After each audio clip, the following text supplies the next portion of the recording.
क्या आपने कभी सोचा है कि जब देवियाँ जो प्रेम, शांति और करुणा का स्वरूप मानी जाती हैं, एक दूसरे से नाराज होती हैं, तो उसका प्रभाव केवल स्वर्ग तक सीमित नहीं रहता, बल्कि पूरी सृष्टि कांप जाती है। आज हम आपको एक रहस्यमय घटना की ओर लेकर चलेंगे, जहां दो महान देवियों के बीच हुआ एक ऐसा टकराव जिसकी गूंज आज भी धरती पर अनुभव की जा सकती है। यह कथा है माता सरस्वती और माता लक्ष्मी के बीच हुए एक दिव्य टकराव की। यह कहानी है उस श्राप की जिसने युगों युगों तक संसार को दो भागों में बांट दिया, ज्ञान और धन। लेकिन क्या यह केवल एक श्राप था या इसके पीछे कोई और भी गहराई छुपी थी? ब्रह्मलोक का दृश्य। स्वर्गलोक में ब्रह्मा जी का दरबार सजा हुआ है, जहाँ हर तरफ शांति और तप का वातावरण है।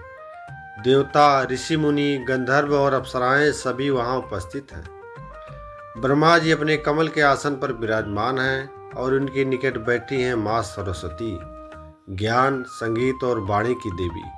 उनका रूप दिव्य है, सफेद वस्त्र, बीड़ा उनके हाथ में, सिर पर मुकुट और एक गहरा तेज उनके चेहरे पर झलकता है। माँ सरस्वती न केवल वाणी की अधिष्ठात्री हैं, बल्कि संपूर्ण सृष्टि को ज्ञान से सिंचित करने वाली ऊर्जा है। माता सरस्वती का जन्म। सृष्टि के प्रारंभ में ब्रह्मा जी ने जब रचना का विचार किया तो उन्हें अनुभव हुआ कि तत्वों से केवल रचना अधूरी रहेगी। तब उन्होंने ध्यान किया और उनके ध्यान से प्रकट हुई माता सरस्वती, बीड़ा हाथ में, श्वेत कमल पर विराजमान, जो सृष्टि को स्वर और वाणी प्रदान करने आई। उनकी उत्पत्ति से शब्दों ने जन्म लिया, संगीत ने आकार पाया और सृष्टि में लय उत्पन्न हुई। माता लक्ष्मी का जन्म। दूसरी ओर जब समुद्र मंथन हुआ तो उसमें से अनेक रत्न निकले।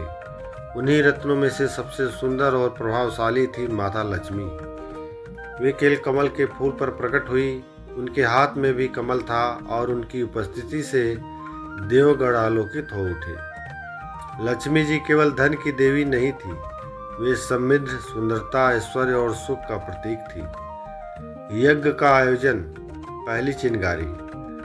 ब्रह्मा जी ने एक महान यज्ञ का आयोजन किया। इस यज्ञ में ज्ञान, तप और वैभव, धर्म की प्रतिष्ठा करनी थी। माता सरस्वती को यज्ञ की पहली आहुति देने के लिए निमंत्रित किया गया, लेकिन उस दिन वो किसी ध्यान में लीन थी और यज्ञ स्थल पर देरी से पहुंची। ब्रह्मा जी ने प्रतीक्षा नहीं की, उन्होंने यज्ञ आरंभ किया और माँ लक्ष्मी को आदरपूर्वक बुलाकर प्रथम आहुति समर्पित कर दी। अपमान और श्राप। जब माँ सरस्वती वहां पहुंची, उन्होंने देखा कि यज्ञ आरंभ हो चुका है और लक्ष्मी जी को प्रथम आहुति दी जा चुकी है। उनका हृदय व्यथित हो उठा, उनका मन अपमान और पीड़ा से भर गया। क्रोध में कांपते हुए उन्होंने कहा, हे ब्रह्मा, तुमने ज्ञान की देवी को तुच्छ समझकर लक्ष्मी को मेरा स्थान दिया, और तुमने यज्ञ की प्रथम आहुति स्वीकार कर मेरा अनादर किया है। मैं तुम्हें श्राप देती हूँ, तुम सदा अस्थिर रहोगी और कोई भी तुम्हें अस्थायी रूप से प्राप्त नहीं कर सकेगा। जहाँ भी तुम जाओगी वहाँ लोभ, मोह और कलह उत्पन्न होगा। लक्ष्मी का प्रत्युत्तर। माँ लक्ष्मी ने शांत स्वभाव में उत्तर दिया, हे सरस्वती, मैं आपका सम्मान करती हूँ, परंतु याद रखिए, ज्ञान और धन एक दूसरे के पूरक हैं। आप ज्ञान हैं, मैं समृद्धि। यदि ज्ञान के पास साधन न हो तो वह भी असहाय हो जाता है।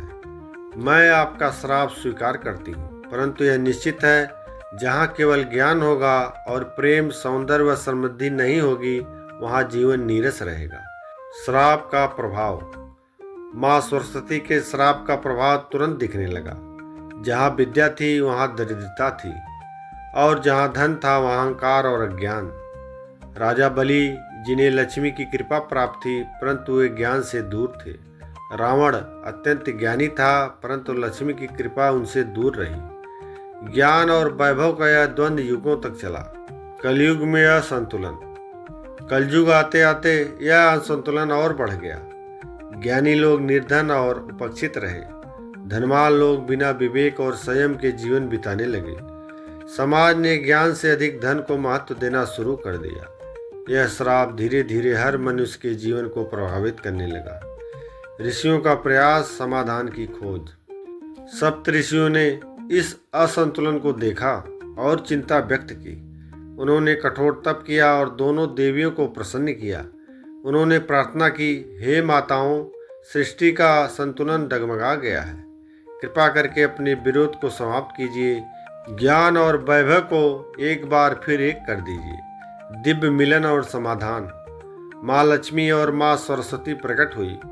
उन्होंने एक स्वर में कहा, हम दोनों एक ही ब्रह्मा की शक्ति के विभिन्न रूप हैं। जब तक हम पृथक रहेंगे संसार अधूरा रहेगा। अब से जो व्यक्ति हमें साथ पूजेगा उनके जीवन में संतुलन, शांति और समृद्ध दोनों होगी। इसी के बाद से दिवाली पर लक्ष्मी पूजन के साथ साथ सरस्वती पूजन की परंपरा आरंभ हुई। प्रिय दर्शकों, यह कथा केवल देवी देवताओं की नहीं बल्कि हमारे जीवन की है। हम सबके भीतर सरस्वती और लक्ष्मी दोनों वास करती हैं। यदि हम केवल धन का पीछा करेंगे तो ज्ञान से दूर हो जाएंगे। यदि केवल ज्ञान में लीन रहेंगे तो जीवन की सुंदरता और समृद्धि से वंचित हो जाएंगे। संतुलन सफलता की कुंजी है। जब अगली बार दीप जलाएं तो केवल लक्ष्मी माँ से धन की नहीं, सरस्वती से विवेक, समझ और करुणा की भी प्रार्थना करें। तो दोस्तों, अगर आपको ये वीडियो अच्छा लगा हो तो हमारे चैनल पुराना युग को सब्सक्राइब करें, लाइक करें, दोस्तों और परिवार में शेयर करें। मिलेंगे फिर अगले वीडियो में। तब तक के लिए जय माँ सरस्वती, जय माँ लक्ष्मी।